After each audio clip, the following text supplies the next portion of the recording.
Is Centre for Independent Studies Indigenous Forum Director Warren Mundine. Warren, nice to see you. Nice to see you. Thanks for joining us. So, great to see you. AFL finals time, welcome to countries and coming out there every day. We're going to hear them now. And it was delayed. The first bounce was delayed last night. I mean, this is ridiculous. Look, I don't want to have a go at Auntie Joan. You know, she's an elder. She's probably a lovely person. As she said in the talk, 85 kids and grandkids and great-grandkids and that. Look, I blame the AFL for this. They've really got to get control of this whole thing, you know. We've seen Melbourne Storm, you know, they stopped all this stuff. You know, if they're going to have them, just have a script that only goes, you know, for a short time. But who's writing these scripts, though? Because I do agree with you. It does come down to the sporting organisations. Yeah, but if you are being paid to give a welcome to country and you're told you've got 2 minutes, you just come on, in and out, and you end up going on a monologue. Now, I don't know if that's what exactly has happened here last night. But then, who is writing it? Well, look, we saw a game only a year or two ago where the bloke got up and said, 250,000 years of history. Mate, 250,000 years ago, we were crawling, or humans were crawling out of Africa with their arms dragging on the ground. You know, look, I just wish that, look, I think it's overdone. I think it's all over the place now. We do it at tuck shop meetings, we do it at board meetings, we do it at all this stuff. You know, even if you say it's a nice idea, let's get it right, for God's sake. I agree with you. It's an AFL. The AFL gives the platform. Yeah. It's ultimately their responsibility. And that comment about the 250,000 years, that was at the GWS final last year. Oh, yes. This is becoming an annual tradition. I want to talk to you about the Burdekin Shire Council in Queensland. They have banned Welcome to Country ceremonies. They say they're going to establish their own protocol. I think that decision comes after local Indigenous elders got upset that other Indigenous groups were coming from outside the region and charging money for these ceremonies. Well, this is what happens. We've seen it in Sydney. Someone gets up to do a welcome to country and they say, by the way, I come from Cowra or I come from somewhere else and anything. Look, it's supposed to be about the locals who do the welcome to country. And people are supposed to stick to the script that it's a welcome. I've heard of people getting up and abusing people, saying, coming here, taking our country and all this type of stuff. No, it's a welcome. It's short, sweet, hello, good day, and let's enjoy the footy. Let's enjoy what's going on, the concert or whatever. Like, I think it's overdone. I think we've got to cut back on it, and we've got to start looking at, the actual people from that country actually speaking. And that's a common one. Now, there's a few other Aboriginal groups around the country now who are saying, look, stop this. You know, this is all nonsense. People coming here charging money for it, and they're not even the local people who are from. Can I just quickly ask on that? When any Aboriginal group does speak up and say, "Hey, we're not happy about this," what's the reaction from the rest of the Indigenous community? Are they seen as traitors to the Indigenous community, or are they supported? No, look, you get this sort of 80-20 approach. Most Aboriginals sit there and go, thank God for that. You know, we're a bit sick of it ourselves, the whole group of people. And then you get the other 20% who will go around and say, that's disgraceful, you shouldn't be doing that. No, fair enough. Now, look, we've seen a lot of debate this week, Warren, about the Australian flag. You would have seen Jacinta Nampijinpa-Price as well as Pauline Hanson, both ordered to remove the flags which were draped over their shoulders in the Senate. I think we're at a real crossroads in this country right now, because I feel like if you want to wave the Australian flag, you're proud of the Australian flag, you go, you're a racist, you're a bigot. We should be proud of our country, but I'm just keen to get your thoughts on why this flag is so divisive.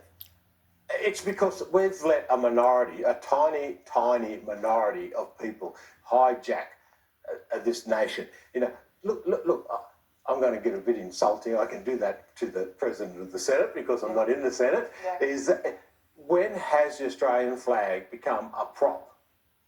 It was on National Flag Day.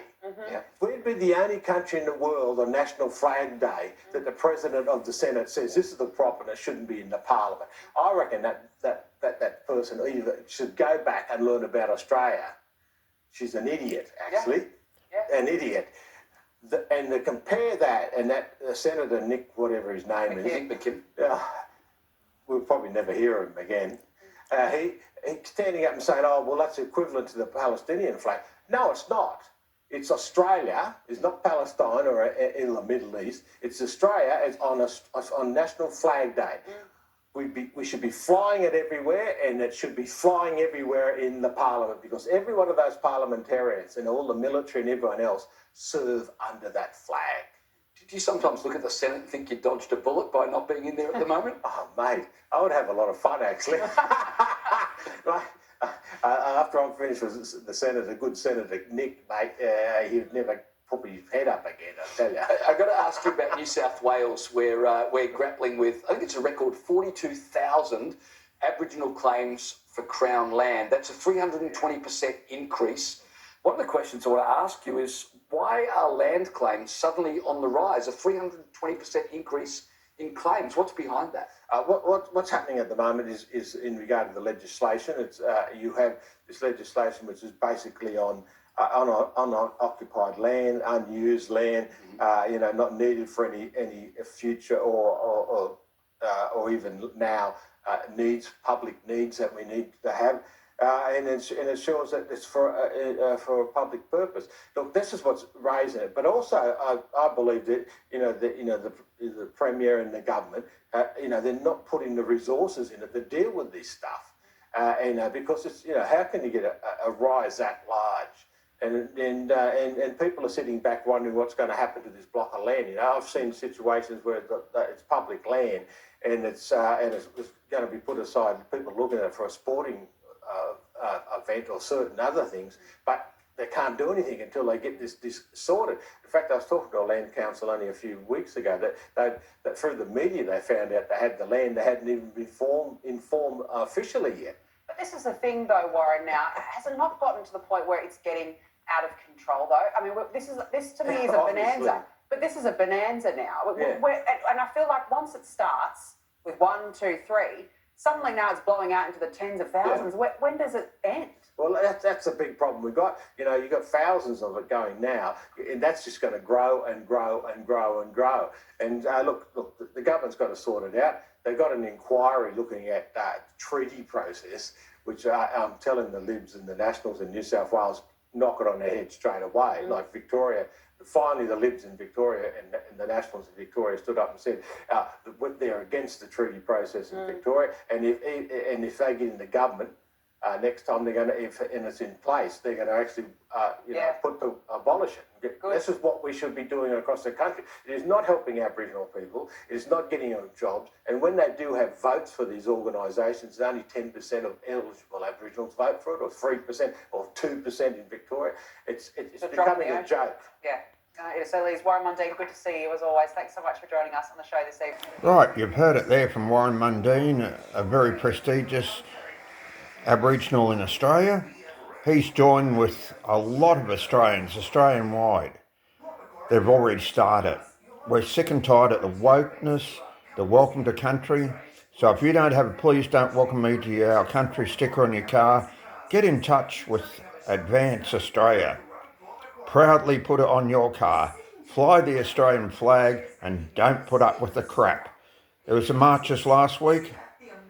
It's moving. Get your voice heard.